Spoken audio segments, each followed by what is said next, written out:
മിക്ക വീഡിയോയുടെയും കമൻസിലൊക്കെ ഞാൻ കാണുന്നൊരു കാര്യമാണ് ഇപ്പം KBFCയുടെയോ അല്ലെങ്കിൽ ഗോവയുടെയോ BFCയുടെയോ ഒക്കെ ബേസ് ചെയ്തിട്ടുള്ള പുതിയ താരങ്ങൾ ആരെങ്കിലും വരുന്നുണ്ട് ഇതുമായിട്ട് ബന്ധപ്പെട്ടൊക്കെ സംസാരിക്കാൻ. ആക്ച്വലി അങ്ങനത്തെ ഒരു സംഭവമേ നടക്കുന്നില്ല എന്നുള്ളതാണ് ഏറ്റവും പ്രധാനപ്പെട്ട കാര്യം.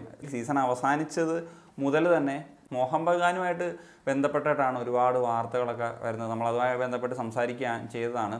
അപ്പം ഏറ്റവും പ്രധാനപ്പെട്ട ഒരു കാര്യമാണ് കഴിഞ്ഞ ദിവസം ടോം അൾഡ്രഡുമായിട്ട് ബന്ധപ്പെട്ടിട്ടുള്ള കാര്യം. അദ്ദേഹം പോകും, BFCയിലേക്കൊക്കെ പോകുമെന്ന് റിലയബിൾ ആയിട്ടുള്ള സോഴ്സസിൽ നിന്ന് വരെ വന്നിട്ടൊരു യൂട്ടേൺ എടുത്തിട്ട് ടോം അൾഡ്രഡ് മോഹൻ ബഗാൻ തുടരുക എന്ന് പറയുന്ന തീരുമാനത്തിലേക്ക് എത്തുകയായിരുന്നു. അപ്പം അതിൻ്റെ ഒരു കാരണമായിട്ടൊക്കെ പറയുന്നത് ഹോസെ മൗരിനിയോ ആഗ്രഹിക്കുന്നുണ്ട് അദ്ദേഹം സ്റ്റേ ചെയ്യാൻ, അദ്ദേഹവും ആഗ്രഹിക്കുന്നു, മാനേജ്മെൻ്റ് ഒക്കെ ആഗ്രഹിക്കുന്നു. പ്രത്യേകിച്ച് ഇപ്പോൾ AFC ലെവലിലേക്ക് അവർ കളിക്കാൻ പോകുന്നൊരു സാഹചര്യമാണല്ലോ ഉള്ളത്, AFC ചാമ്പ്യൻസ് ലീഗ് 2. അപ്പം ആൽബർട്ടോ റോഡ്രിഗസ് ആൻഡ് ടോം അൾഡ്രഡ് എന്ന് പറയുന്നൊരു കോംബോ ISL നന്നായിട്ട് വർക്കായിരുന്നു. ഏറ്റവും കൂടുതൽ ക്ലീൻ ഷീറ്റുകൾ ഇത്തവണ സ്വന്തമാക്കിയുള്ളൊരു ടീമാണ്. അപ്പം ആ ഒരു സാഹചര്യമൊക്കെ വെച്ച് നോക്കുന്ന സമയത്ത് ഇപ്പോൾ AFCയിലും നല്ലതാണ് രണ്ട് വിദേശ സെൻറ്റർ ബാക്സ് ഉള്ളത്. പ്രത്യേകിച്ച് അവർക്ക് ഇതേവരെ ഒരു സെൻറ്റർ ബാക്സിനെ കണ്ടെത്താൻ പറ്റിയിട്ടില്ല എന്നുള്ള സാഹചര്യം കൂടിയുണ്ട്. മാത്രമല്ല ഇപ്പം മെഹ്താബ് സിംഗിൻ്റെ പേരും വളരെ ശക്തമായിട്ടൊക്കെ മോഹൻ ബഗാനുമായിട്ട് ലിങ്ക് ചെയ്ത് കേൾക്കുന്നുണ്ട്. ബംഗാൾ ബേസ് ചെയ്തിട്ടുള്ള മീഡിയാസൊക്കെയാണ് അത് റിപ്പോർട്ട് ചെയ്യുന്നത്. എന്താണെങ്കിലും നമുക്ക് നോക്കി കാണാം ഇനി റിലയബിൾ സൈറ്റ്സിൽ നിന്നും അങ്ങനത്തെ ഒരു വാർത്ത വരുമോ എന്നൊക്കെയുള്ളത് നമുക്ക് നോക്കാം. പിന്നെ ഒരു കാര്യം എന്ന് വെച്ച് കഴിഞ്ഞാൽ ഇപ്പോൾ മോഹൻ ബഗാൻ്റെ ഈ സമയത്ത് തന്നെ കാര്യങ്ങൾ തുടങ്ങുന്നതിന് കാരണം ഒരു സീസൺ കഴിയുമ്പോൾ തന്നെ ഇപ്പോൾ സ്റ്റാർ പ്ലേയേഴ്സിനെയൊക്കെ എത്തിക്കണമെങ്കിൽ ഇപ്പം തന്നെ വർക്ക് ചെയ്ത് തുടങ്ങണം എന്നുള്ളതാണ്. അപ്പം നമ്മൾ കഴിഞ്ഞ സീസണിൽ കണ്ടതാണ്, മക്ലാറിനെ കൊണ്ടുവന്നു, അതിന് മുമ്പ് കമ്മിൻസിനെ കൊണ്ടുവന്നു. അപ്പോൾ ഈ സീസൺ എർവിൻ്റെ പേരാണ് കേൾക്കുന്നത്, മറ്റൊരു ഓസ്ട്രേലിയൻ പ്ലെയർ.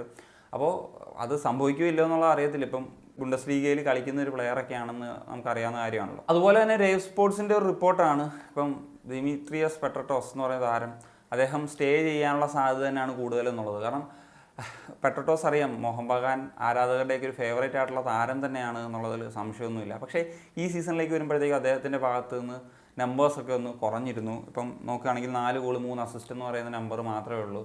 അദ്ദേഹത്തിൻ്റെ സ്റ്റാൻഡേർഡ് വെച്ച് നോക്കുമ്പോൾ അത് കുറവാണ്. കാരണം അതിന് തൊട്ട് മുമ്പത്തെ സീസൺ 10 ഗോൾ 7 അസിസ്റ്റും, അതിന് തൊട്ട് മുമ്പത്തെ സീസൺ 12 ഗോൾ 7 അസിസ്റ്റും.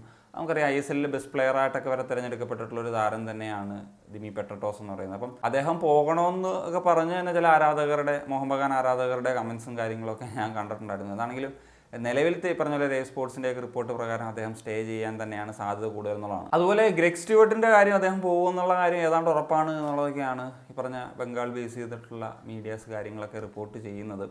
സോ എന്താണെങ്കിലും മോഹൻ ബഗാൻ മിക്കവാറും ഒരു സെൻട്രൽ മിഡ്ഫീൽഡറെ കൂടി സൈൻ ചെയ്യാനുള്ള സാധ്യതയുണ്ട്. അതുകൊണ്ട് തന്നെയാണ് യുവിൻ്റെ പേര് ഉയർന്നു കേട്ടത്. അപ്പോൾ യുവിനെ കിട്ടിയില്ലെങ്കിൽ മറ്റൊരു സെൻട്രൽ മിഡ്ഫീൽഡ്. കാരണം ഇപ്പോൾ AFC ലെവൽ കോമ്പറ്റീഷനിലൊക്കെ പോകുമ്പോഴത്തേക്കും അവർക്ക് ഒരു വിദേശ താരങ്ങളെയൊക്കെ ഉപയോഗിക്കാൻ കഴിയണം. ഇപ്പോൾ ഉള്ളൊരു വിദേശ താരങ്ങളുടെ നമ്പേഴ്സൊക്കെ വെച്ചാണെങ്കിൽ ഒരേ പൊസിഷനിലുള്ള മൾട്ടിപ്പിൾ പ്ലെയേഴ്സ് ആയതുകൊണ്ട് എല്ലാവരും അറ്റ് എ ടൈം ഉപയോഗിക്കുക എന്ന് പറയുന്നതിൽ കുറച്ച് കോംപ്ലിക്കേഷൻസ് ഉണ്ട്. അപ്പോൾ ഒരു സെൻട്രൽ മിഡ്ഫീൽഡ് കൂടി വന്നു കഴിഞ്ഞാൽ ആ പുയയ്ക്ക് ആ മിഡ്ഫീൽഡിൽ നല്ലൊരു സ്ട്രോങ് ആയിട്ടുള്ള ഒരു പാർട്ട്ണർഷിപ്പ് കിട്ടും. അതുപോലെ ഇപ്പം ഡിഫൻസിൽ 2 വിദേശ താരങ്ങളുണ്ട്.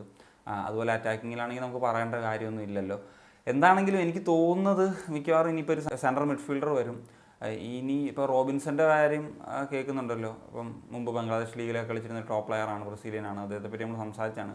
വേറെ ഏതെങ്കിലും മിഡ്ഫീൽഡിൽ നിന്നോ അറ്റാക്കിൽ നിന്നോ ഏതെങ്കിലും പ്ലെയറൊക്കെ പോയി കഴിഞ്ഞാൽ മാത്രമേ വരുള്ളൂ.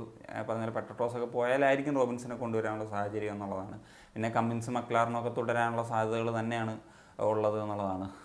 That's it guys. അപ്പോൾ അതൊക്കെയാണ് സംസാരിക്കാനുള്ളത്. അപ്പോൾ നിങ്ങളുടെ ഒപ്പീനിയൻസ് എന്താണ് തീർച്ചയായിട്ടും കമ്പോസ് ചെയ്യാൻ ഒരു കണക്ഷൻ സൈനിക.